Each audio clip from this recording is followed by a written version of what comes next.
Eu não acredito que nós tenhamos problemas de higiene. Não acredito.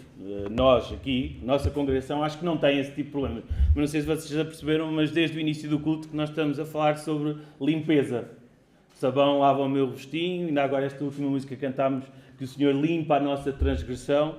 E este vai ser um pouco a tónica que nós vamos estar a falar. Por favor, não me levem a mal, eu não tenho nada contra vocês. Eu acho que vocês são todos, a grande maioria, muito aciadinhos. Mas deixem-me perguntar-vos uma coisa. Quantas são as vezes que os miúdos, as crianças, estou a falar para os adultos, crianças, vocês não estão a ouvir isto. Quantas vezes nós adultos, ou aqueles que se consideram adultos, têm as crianças a chegar ao pé de vocês, prontinhas para ir para a mesa, para comer, e eles estão sebentos. Estão totalmente sebentos. É este aqui. Estão completamente sebentos. E eles não têm noção disso. Aliás, basta nós vermos, quando está assim calor, as crianças vão lá para fora, depois do culto, estão a correr um pedaço, chegam ao pé de nós, e a nossa sensação é, meu Deus, este homem precisa de tomar um banho já.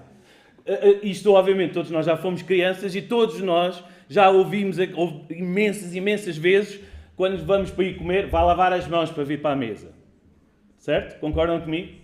Passámos a vida toda, ainda alguns de nós ainda hoje, já lavaste as mãos? É um pouco por aí. Se nós tivéssemos real noção, se a criança tivesse real noção, e nós adultos tivéssemos real noção da sujidade que vai nas nossas mãos, nós lavávamos as mãos muito mais frequentemente. Os nossos comportamentos ao longo do dia também seriam muito diferentes. E hoje no Salmo 51, e podem ir abrindo as vossas Bíblias, aqueles que ainda não o fizeram,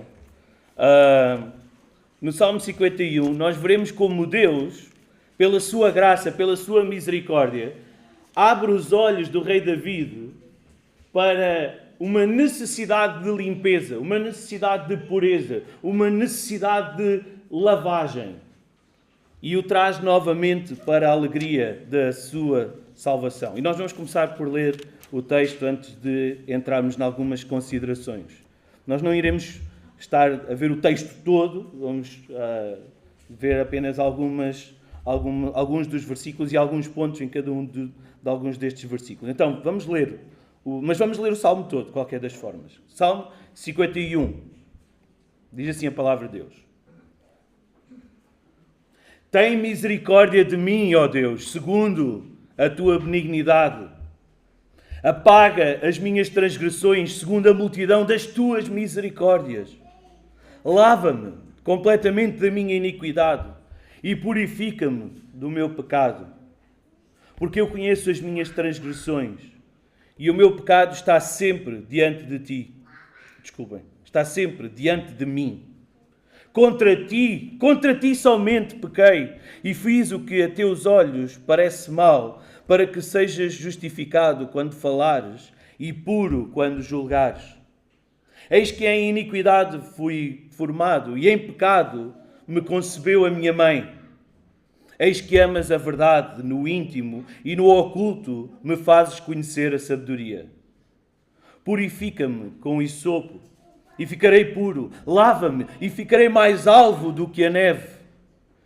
Faz-me ouvir júbilo e alegria, para que gozem os ossos que tu quebraste. Esconde a tua face dos meus pecados e apaga todas as minhas iniquidades. Cria em mim, ó Deus, um coração puro e renova em mim um espírito reto.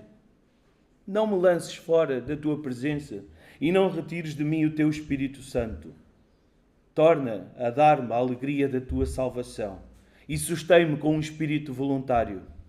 Então ensinarei aos transgressores os teus caminhos e os pecadores a ti se converterão. Livra-me dos crimes de sangue, ó Deus, Deus da minha salvação, e a minha língua louvará altamente a tua justiça. Abre, Senhor, os meus lábios e a minha boca entoará o teu louvor. Porque não te comprases em sacrifícios, senão eu te os daria. Tu não te deleitas em holocaustos. Os sacrifícios para Deus são um espírito quebrantado. A um coração quebrantado e contrito não desprezarás, ó Deus. Abençoa a Sião, segundo a tua boa vontade. Edifica os muros de Jerusalém. Então te agradarás de sacrifícios de justiça, dos holocaustos e das ofertas queimadas. Então se oferecerão novilhos sobre o teu altar. Até aqui a palavra de Deus. É relativamente fácil nós percebermos que este é um salmo de penitência, de confissão. Não é? O salmista está aqui a expor logo desde o início o seu pecado. Mas também o tema deste salmo tem a ver com a confissão e o arrependimento que levam a uma restauração, ou que levam à restauração. O rei David, e este é o contexto deste salmo, depois de ter pecado contra Batseba, contra Urias, foi por causa do adultério com Batseba, com o homicídio de Urias, pecado contra a sua própria família, pecado contra Israel, pecado contra Deus, ele volta-se para Deus. Quando Natã, o profeta, o confronta com este pecado e lhe conta uma história que o leva a identificar-se com este pecado, neste momento, Davi, o rei David, o salmista que compõe tão belas músicas, imaginamos nós, mas os poemas, nós temos acesso a eles, ele volta-se para Deus em confissão e arrependimento para encontrar de novo a alegria no Deus da sua salvação. Eu não sei quanto a vocês, e não precisam de concordar comigo, mas se é difícil nós reconhecermos que erramos, se isso é doloroso, mais difícil, complicado e doloroso é quando é alguém que nos aponta o dedo a dizer: tu erraste. Eu não sei, como é que vocês se sentem quando alguém vos chama a atenção? Sabem, existem aquelas determinadas conversas que, esporadicamente, nós temos sempre razão. Mas teimamos na nossa ideia até ao fim. Quando chegamos depois à conclusão que afinal não temos razão e levamos um puxãozinho de orelhas. Mas nós, durante toda aquela conversa, nós estamos a teimar na nossa ideia. Sempre até ao fim. Porque eu é que sei. Nós sabemos que estamos... No fundinho, nós sabemos que estamos errados. Mas a nossa esposa... Mas a pessoa diz-nos que nós estamos errados. Mostra-nos por A mais B. É Deus a trabalhar na nossa vida através dos outros que nos rodeiam. Foi esse o papel de Natã aqui com David. Mas sabem, é exatamente isto que é delicioso nos relacionamentos debaixo da graça de Deus. É que no nosso relacionamento com Deus existem outras pessoas que nos ajudam a compreender o nosso erro. Que nos ajudam a compreender como estamos fora do caminho do Senhor. Deus tem sempre uma maneira de nos mostrar como nós somos pecadores falíveis e sempre necessitados da sua graça. E existem vezes que essa maneira é através dos nossos irmãos na fé, através dos nossos pastores que cuidam de nós. Tal e qual como Natã, eles foram escolhidos por Deus para nos ajudar a andar na palavra de Deus, a andar no caminho de Deus. Como é que será que eu e tu vemos estas pessoas e outras que Deus usa para nos ajudar a termos clareza dos nossos erros? Será que nós vemos como uma bênção para nós? Ou será que nós vemos como alguém que está sempre disponível e disposto a puxar-nos a orelha, a dar-nos o sermão? E isso é mau, porque eu não gosto de ser contrariado. É muito provável que o salmista David tenha visto Natã desta forma, como alguém que é uma bênção para ele. É provável. Nós não conseguimos afirmar isto dessa maneira. Mas se a princípio foi difícil e doloroso ouvir e reconhecer o seu pecado, foi exatamente esse reconhecimento do pecado que o levou a confessá-lo e a confessar, a admitir, a reconhecer que ele era um pecador sujo. E, por consequência, arrepender-se do seu pecado. É isso que o texto nos fala. O texto fala-nos de alguém que está sujo e precisa de ser lavado. Então, eu quero ver convosco esta manhã 2 pontos com base neste salmo. E o primeiro é da culpa à luz, quando Deus nos acorda do nosso pecado, ou nos acorda para si por causa do nosso pecado. E o segundo ponto, da queda à cura, pensando num coração renovado pela graça que Deus nos dá. Vamos então ao primeiro ponto. Reparem como começa o nosso texto. Da culpa à luz, quando o pecado, ou quando Deus nos acorda do nosso pecado. O texto começa, David não está com meias medidas. Olhem lá o versículo 1. Ele começa claramente a clamar por misericórdia. Tem misericórdia de mim, ó Deus. Ele pede misericórdia e logo a seguir ele pede que Deus o purifique. E reparem, este versículo acaba por ser quase um resumo de todo o resto do Salmo. Eu sou pecador, eu preciso ser purificado. Purifica-me, ó Deus, porque eu sou pecador. E ele vai a Deus, porquê? Porque ele tem confiança, como nós também já meditámos esta manhã, na fiel e amorosa aliança de Deus para com ele, para com o seu povo.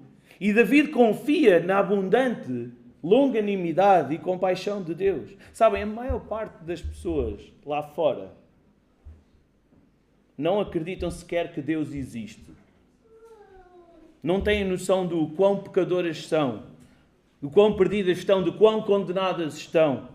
Porque se por natureza nós podemos ser tão convencidos e confiantes em nós mesmos, tão certos e satisfeitos com a vida que nós levamos e a vida que temos, entender que somos pecadores é só por graça de Deus. É só por graça de Deus. Porque tu não admites que alguém te contrarie. Até as nossas crianças. Experimentem contrariar uma criança quando ela está mesmo convicta daquilo que está a pensar. Não é, André? Só porque o André olhou para mim e riu. Não é nada pessoal. É por isso que se alguma vez tu clamas por misericórdia, pela misericórdia de Deus, seja para salvação ou seja para arrependimento do teu pecado, para confissão e arrependimento do teu pecado, é porque a graça de Deus te foi revelada. Porque senão tu não conseguias fazê-lo. Então, a graça de Deus mostra-me, e este é um subponto, mostra-me quem eu sou. Nós temos acesso à palavra, o facto de termos acesso à palavra de Deus e entendermos isto, entendermos que somos pecadores, é por demais importante. Assim como é igualmente precioso sabermos, e o rei David sabia, que apenas Deus, por sua graça e sua misericórdia, nos pode perdoar, nos pode lavar, nos pode renovar, nos pode salvar. E sabem, tu precisas de graça para conseguir ver o teu pecado. Porque tu precisas de ver o teu pecado para poderes lamentar que tens pecado. E esse lamento levar-te a confessares esse pecado. E essa confissão de pecado levar-te ao arrependimento que te traz a salvação. Ou seja, se tu não conseguires ver o teu pecado, como te vais arrepender de algo que tu não viste?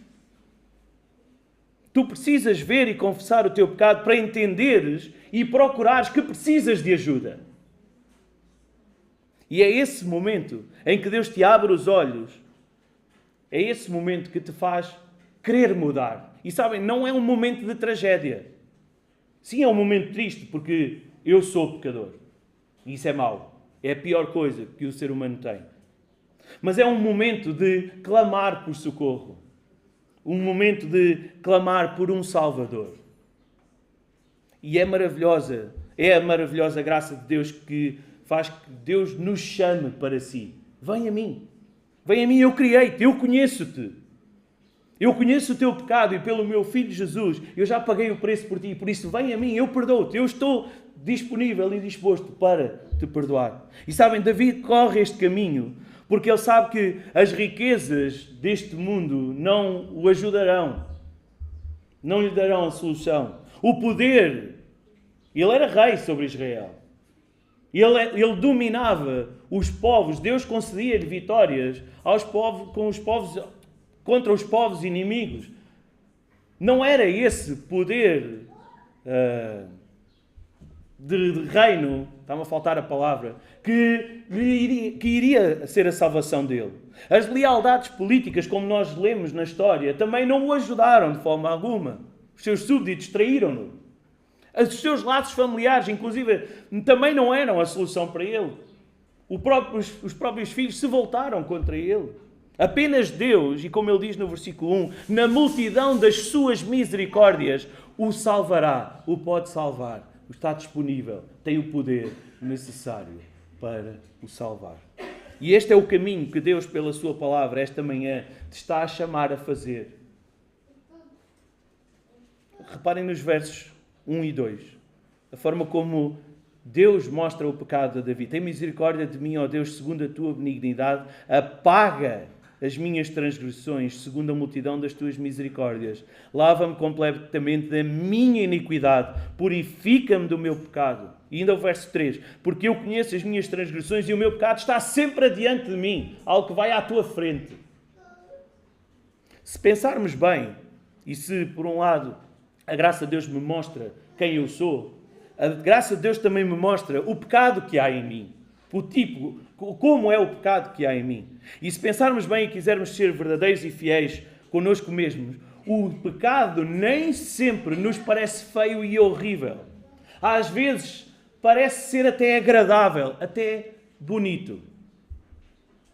Já agora, eu não vos disse, mas o tema do sermão era quando o pecado deixa de ser bonito. E deixem-me dar-vos alguns exemplos. Aliás, antes de irmos para os exemplos, não foi isso que aconteceu com David? David passeava no seu palácio. E de repente, ele olha e vê o quê? Uma mulher, Batseba, do outro lado, num terraço. E ele, quando olha para essa mulher, e depois olha para essa mulher, e continua a olhar para essa mulher, e se calhar ele continua a passear no seu terraço, e continua a olhar para aquela mulher, ele olha e olha e olha e olha, ao ponto de desejar aquela mulher. Eu não sei quanto a vocês, mas alguém aqui pensa que Batseba era uma mulher feia? Não sabemos. Mas à partida, era uma mulher atraente e desejável, porque o rei David, ao longe do seu terraço no seu palácio para o terraço onde ela estava, ele a desejou. O pecado não era feio ali. O pecado, ele não tem noção, naquele momento, do perigo, da tragédia, que é desejar aquela mulher naquele momento. Naquele momento, o pecado apenas parece bonito e atraente e desejável. Mas não ficamos só com David. Quando, entre nós, nos nossos relacionamentos, nós conversamos e alimentamos um mexerico acerca de alguém, seja por uma mensagem que mandamos, ou uma conversa que temos por telefone, ou pessoalmente, tu não sentes o perigo do pecado naquele momento. Há até um certo êxtase de estamos a contar. Tu sabes o que é que ela fez? Tu nem imaginas. Há uma tentação de um certo sentido de poder e de domínio de uma história que eu controlo e que eu estou a contar. O pecado parece bonito naquele momento. Mas deixem-me dar-vos outro exemplo. A mãe vira-se para o filho e diz assim: hoje não há mais doces. Acabou. Só que a mãe, entretanto, tem que ir ao jardim. Eu não estou a falar do André. A mãe tem que ir ao jardim. E quando ele vai ao jardim, a mãe nem sequer está cá. E aquele momento em que vai ao pote, não é, então eu vou virar para o Davi. A mãe tem que ir fazer limpeza lá em cima, então o Davi vai e olha para o pote. Vai, não interessa, todas as crianças. Olham para o pote dos doces, das bolachas, das gomas, seja o que for. Ela nem sequer está cá. Há aquele sentido de liberdade, de independência. Eu já não tenho ninguém a olhar para mim. Então vai ser fácil. O pecado parece o quê? Atraente. E as gomas também. Atraentes, bonito, é algo que eu quero. E eu não penso sequer que eu estou a fazer ou a entrar num comportamento, num ato de desobediência, de pecado. O pecado não parece feio. Parece bonito e atraente. Saúde. Quando Deus nos revela a sujidade, o pecado que existe em nós, isto é a sua graça que nos visita. Isto é a sua graça que nos faz ver e compreender a verdadeira natureza do nosso pecado. E David compreende isto e ele usa 3 palavras diferentes para reconhecer e confessar que é pecador. Quais são essas palavras? Vamos encontrá-las no texto. Em primeiro lugar, ajudem-me aí. Qual é? Versículo 1. Transgressões. Sabem o que é uma transgressão? É conhecermos uma regra e não a cumprirmos, passarmos por cima da lei. E neste caso em particular, David está a dizer: tu conheces, apaga as minhas transgressões, apaga as minhas desobediências, apaga aqueles momentos em que eu fui melhor do que tu. Sabem, é como eu ou tu irmos para o meio da cidade e precisamos fazer um recado a alguém e não há lugares de estacionamento. E em cima da passadeira, não sei se sabem, mas não se pode estacionar em cima da passadeira, ok? Em cima da passadeira há sempre aquele espaço para os peões passarem. Dá jeito. Então eu vou e estaciono ali. Eu sei que não posso, mas eu estaciono ali. Porque eu também só vou demorar uns minutos. Só que enquanto eu sou isso, eu não estou a pecar por ser ignorante, porque eu conheço a lei, eu conheço o código da estrada e eu sei que em cima da passadeira eu não posso estacionar. Mas porque a minha vontade, a minha necessidade, a minha lei tem de ser cumprida, muito bem, muito obrigado, eu sigo de peito feito, porque eu só vou demorar uns minutinhos. Isto é transgredir. Tu conheces a lei, mas tu desobedeces à lei. Isto é rebeldia, isto é revolta. Agora pensa quantas vezes tu és rebelde contra Deus por causa do teu pecado. Deixa-me dar outro exemplo. Quando estás na internet a navegar e vês imagens que tu sabes que não deves, não podes ver. É um comportamento claro e consciente de desobediência e de rebeldia contra Deus. E nós poderíamos continuar a dar exemplos em relação à transgressão. A transgressão, na verdade, é quando nós colocamos a minha satisfação, a transgressão contra Deus. Colocamos a nossa satisfação acima, mais importante, de forma maior do que a glória de Deus, do que a lei de Deus. Nós ainda precisamos de ser socorridos, ajudados por causa da nossa rebeldia. Mas há uma segunda palavra, qual é? Iniquidade. Iniquidade é impureza moral. Eu não apenas faço as coisas más, ou não digo coisas más, ou não só penso mal, eu sou mau. Eu sou mau. Na minha natureza há algo de mau em mim, que me leva a ser um transgressor, que me leva a ser um rebelde. É por isso que eu preciso de uma mudança dentro de mim. Preciso de um Redentor. E quanto mais eu me afundo no meu pecado, mais eu preciso de clamar por esta misericórdia de um Salvador. E chegamos à terceira palavra, que essa é fácil. Pecado. E a ideia de pecado aqui, nomeadamente no verso 3, é que o meu pecado está sempre adiante de mim. É uma noção de incapacidade. Deixem-me ilustrar isto desta maneira. Imaginem o Guilherme Tell. Quem conhece Guilherme Tell? Ninguém conhece Guilherme Tell. Só os velhos. Os velhos da minha idade. Porque as pessoas com mais idade não levantaram o braço. Basicamente foi aqui o Miguel e o David. Obrigado, amigos. Robin dos Bosques. Quem conhece? Ok, muito bem. Então imaginem, Guilherme Tell, já agora, era um arqueiro que ele punha a maçã aqui em cima do alvo não da pessoa, e ele, ao longe, punha o seu arco e a sua flecha, e a flecha rasgava a maçã ao meio. O Robin dos Bosques veio a imitá-lo a seguir. Mas imaginem, Robin dos Bosques, o melhor arqueiro que alguma vez existiu, e ele tem o seu melhor arco, ele tem a técnica e tem o seu melhor arco, e tem a flecha perfeita, e o alvo está lá ao fundo. E ele saca da flecha, mete no arco, começa a puxar, ao ponto que aquilo já está assim a tremer. Ele está com a sua maior força, com a sua maior capacidade, e ele vai, larga, né? É assim que as setas saem, larga, e a seta vai, só que chega o alvo está aqui e a seta cai aqui. E ele, eu sou bom, não saca da segunda seta e ele pega e puxa outra vez ali a tremer, larga, e ele faz isto vez e vez sem conta. O pecado aqui, o facto do pecado estar adiante de mim, é que tu és incapaz de atingir o alvo. Tu és incapaz de cumprir aquilo, o desígnio para o qual tu foste criado. Dar glória a Deus a todo o tempo, de forma perfeita. Tu não consegues alcançar o alvo. O pecado torna-me incapaz de viver e de alcançar o padrão de santidade perfeito do Deus perfeito que me criou. Eu fico sempre aquém. Eu preciso de ajuda. Eu preciso de um Redentor. É por isso que o pecado é a pior característica do ser humano e que de bonito não tem nada, porque ele impede-me de chegar ao alvo. Ele leva-me a transgredir e ele está em mim. Ele está em mim. Ele destrói relacionamentos, ele destrói famílias, destrói comunidades, destrói países, nações.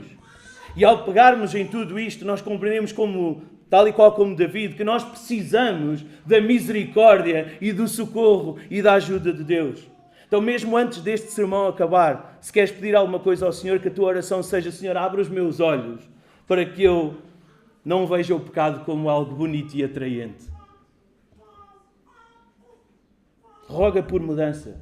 E roga por mudança àquele que tem o poder para te mudar. Porque o pecado, a graça de Deus, mostra-te como o pecado te afasta do propósito maior.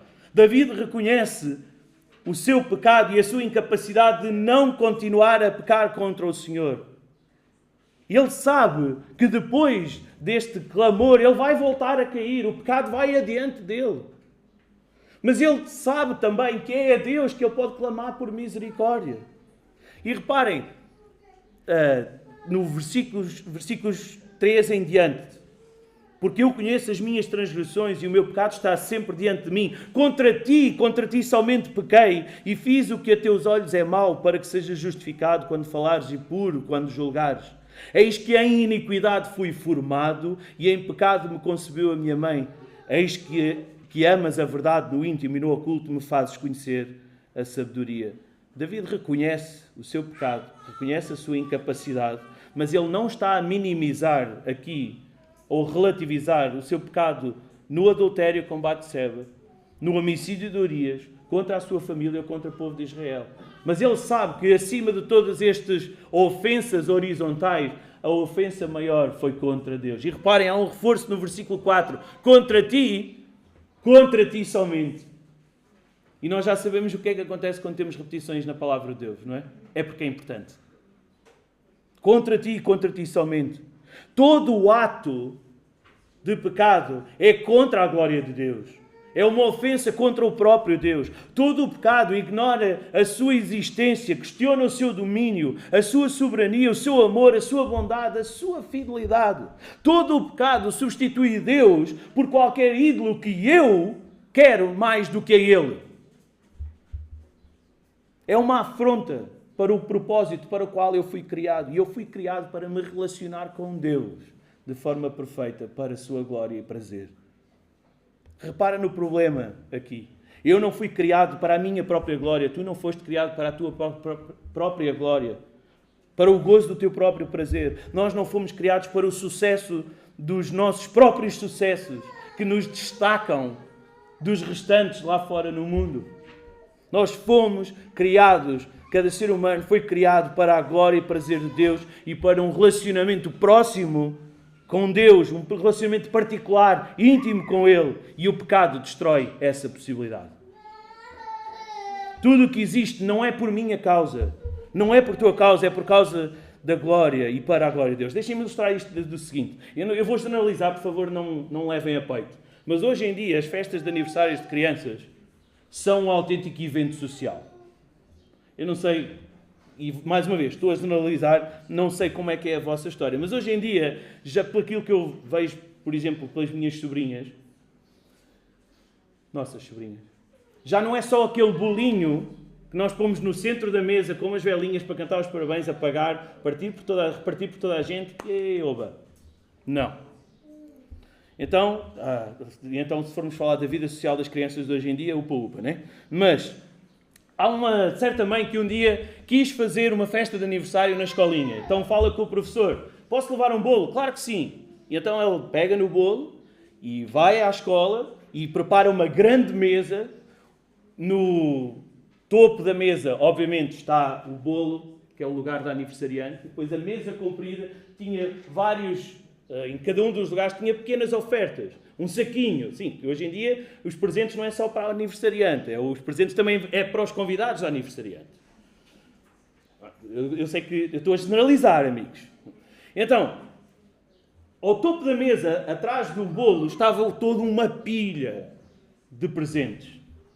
E nas laterais, onde as crianças se iam sentando, havia então uns pequenos saquinhos com umas gomas, um apito, um balão, sei lá, coisas assim do género. E as crianças entram na sala para cantar os parabéns. Chegamos àquele momento, não é? E cada um senta-se no seu lugar. E há uma criança, um Joãozinho, que é para não dizer o nome de ninguém aqui, que pega no seu saquinho, olha para o seu saquinho e olha para o lado, para a pilha de brinquedos do Zelo, pilha de presentes que estava no topo da mesa.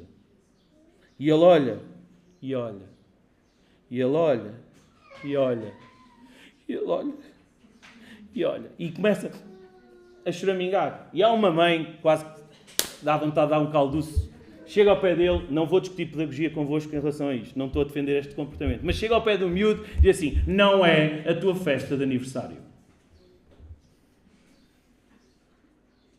Ele está a olhar para aquilo que lhe deram, que ele não merecia. Mas o que ele deseja não é aquilo que lhe deram, é toda aquela pilha que não era para ele. Reparem, isto não é diferente do nosso comportamento com o nosso Deus. Porque em todo o momento, por causa do nosso pecado, nós queremos ser maiores e superiores, queremos ser senhores daquela festa de aniversário. Nós queremos para nós aquilo que não nos pertence. Direto ou indiretamente, o nosso coração deseja o controle, a primazia, o senhorio, a adoração, a glória que apenas pertence a Deus. E o verdadeiro reconhecimento da iniquidade, da impureza moral, da transgressão, leva David a entender que o problema não está nas circunstâncias, está nele, no seu interior.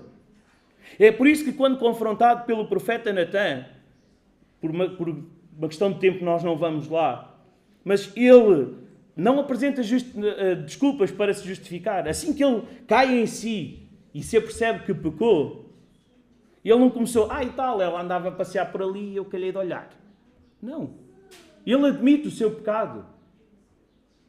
Ele sabe e reconhece que é um transgressor, iníquo, pecador desde que nasceu, como diz o texto no verso 5. Mas reparem, mesmo no nascimento, ele não culpa a mãe. Foi a minha mãe que me gerou em pecado. Não. Eu já sou assim. Ao nascer, eu já nasci pecador. Ao nascermos, nascemos em pecado e precisamos ser libertos. E só Jesus o pode fazer. Então, para fechar este primeiro ponto, Deus abre os olhos a David para que ele veja o pecador sujo que ele é, mostrando o pecado no seu coração e que o afasta de um propósito maior, que é a glória de Deus. Mas David avança pedindo ao Senhor por restauração. E esta é a única hipótese. Pedir àquele que tudo pode e que tudo conhece por ajuda, clamar por redenção. E o versículo 7 começa a dizer, purifica-me com hisopo e ficarei puro. Lava-me e ficarei mais alvo do que a neve. Faz-me ouvir o júbilo e a alegria, para que gozem os ossos que tu quebraste. Esconda a tua face dos meus pecados, apaga todas as minhas iniquidades. Cria em mim, ó Deus, um coração puro e renova em mim um espírito reto. Não me lances fora da tua presença, não retires de mim o teu Espírito Santo. Torna a dar-me a alegria da tua salvação e sustém-me com um espírito voluntário. Sabem, o hisopo era uma planta que era usada em rituais para limpeza cerimonial e expiação. Lá no Êxodo, quando as portas foram aspergidas com o sangue, eles utilizaram hisopo para molhar no sangue dos cordeiros e aspergir as portas. Temos essa referência em Êxodo, capítulo 12. Simbolicamente, David está a rogar para que o sangue do sacrifício o purifique.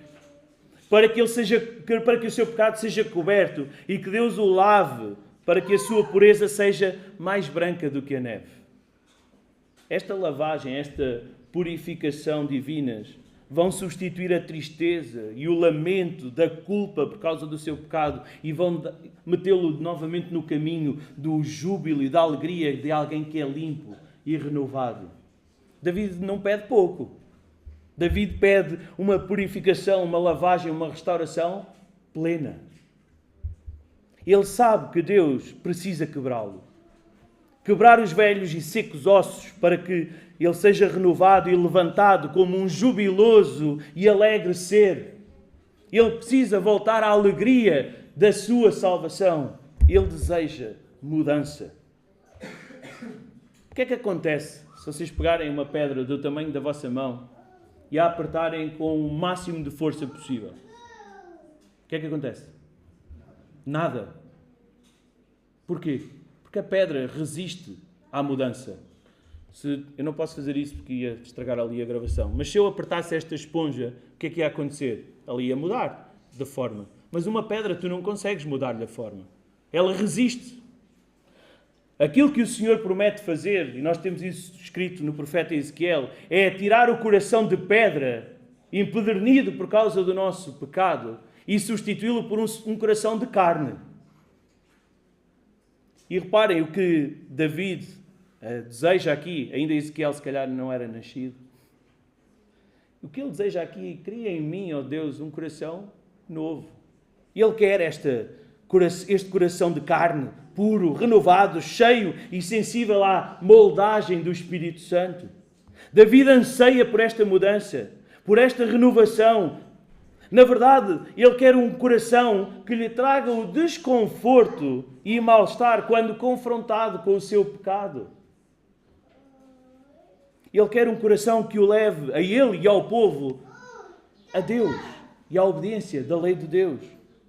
Sabem, se nós temos uma pequena dor no nosso corpo, e alguns aqui é todos os dias, outros de nós vamos começando a sentir todos os dias, outros ainda não têm. Mas quando tu tens uma dor no teu corpo, isso é um sistema de alerta. Sim, é verdade, o PEC vem com um sistema de alarmes que não precisamos de contratar com a Securitas.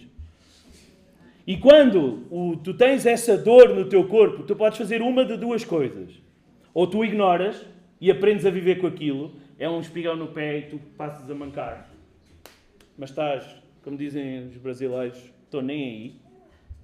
Ou tu, perante essa dor, vais ao médico e quando essa dor se torna extremamente elevada, tu vais mesmo ao médico e procuras uma solução.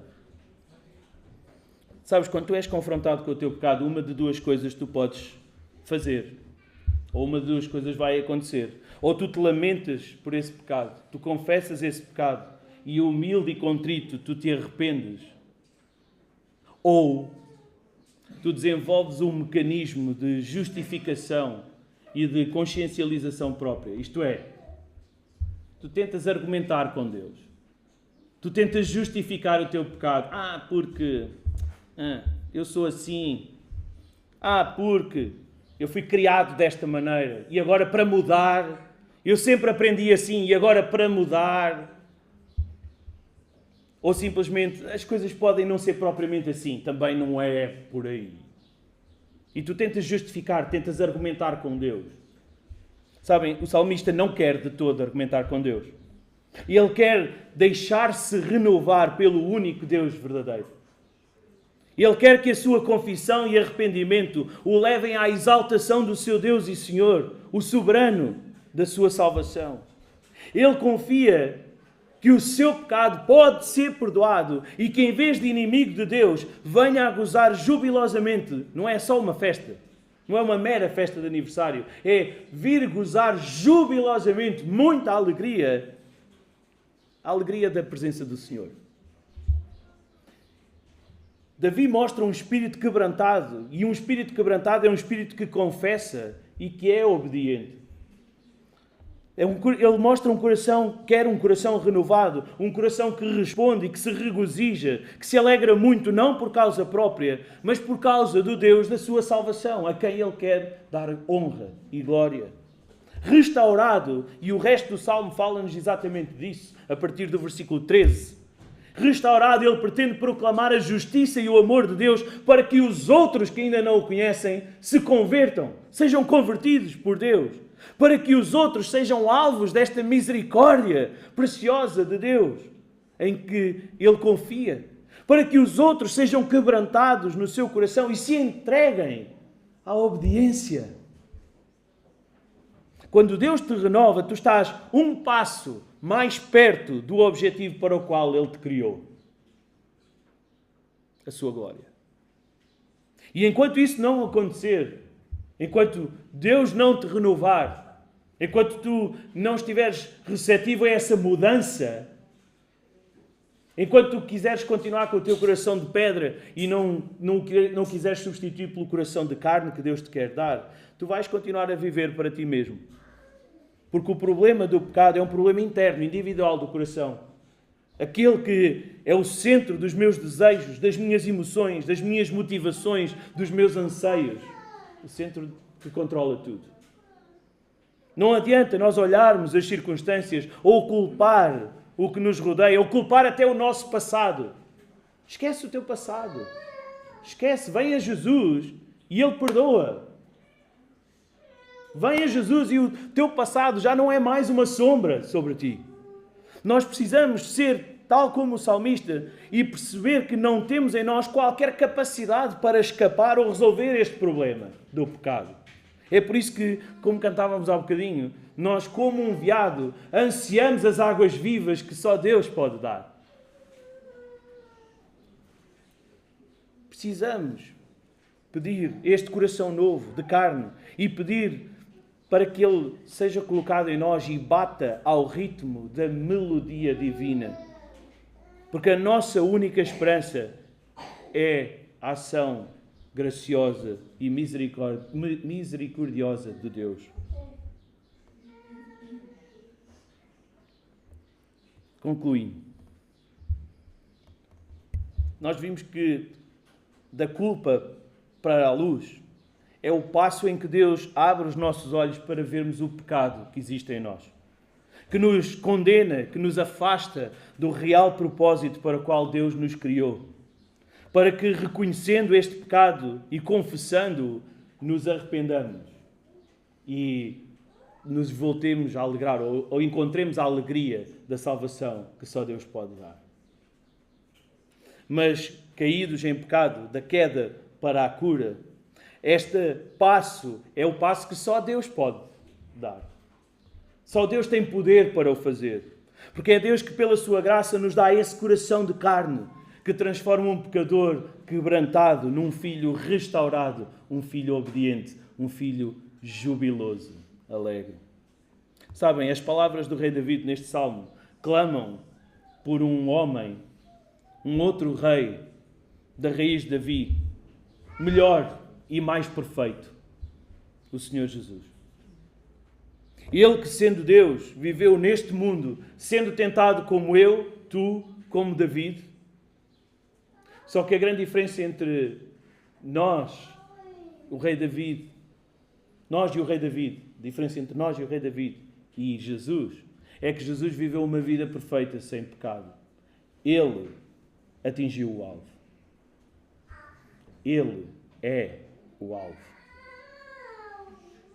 Ele viveu uma vida plena, perfeita e sem pecado, ao ponto de ser apresentado como um sacrifício perfeito em nossa representação, para que nós pudéssemos ser apresentados perante o trono da graça de Deus, restaurados, renovados e, acima de tudo, perdoados e justificados pelo seu sangue.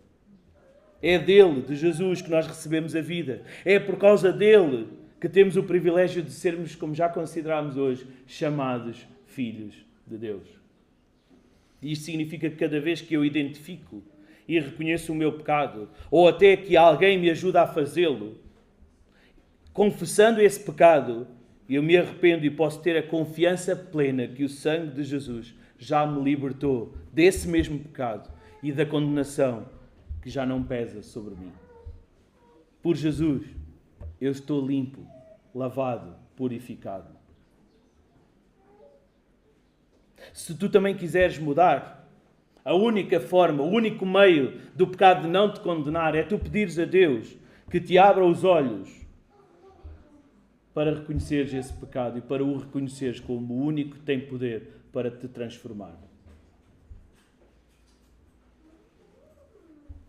E abrindo-te os olhos e reconhecendo o teu pecado, tu confessas o teu pecado, arrependes-te do teu pecado e reconheces que o sangue de Jesus é o único que pode lavar-te de toda a injustiça, como nós lemos. Para receberes um coração novo, um espírito reto e dares glória ao teu Criador, dares glória ao teu Redentor. Seja qual for a tua situação perante Deus esta manhã, pede-lhe que abra os teus olhos para que vejas a confissão e o arrependimento, tal e qual como David viu, como um meio de graça que te aproxima de Deus, que te criou para a sua glória. Que o Senhor nos abençoe. Vamos orar.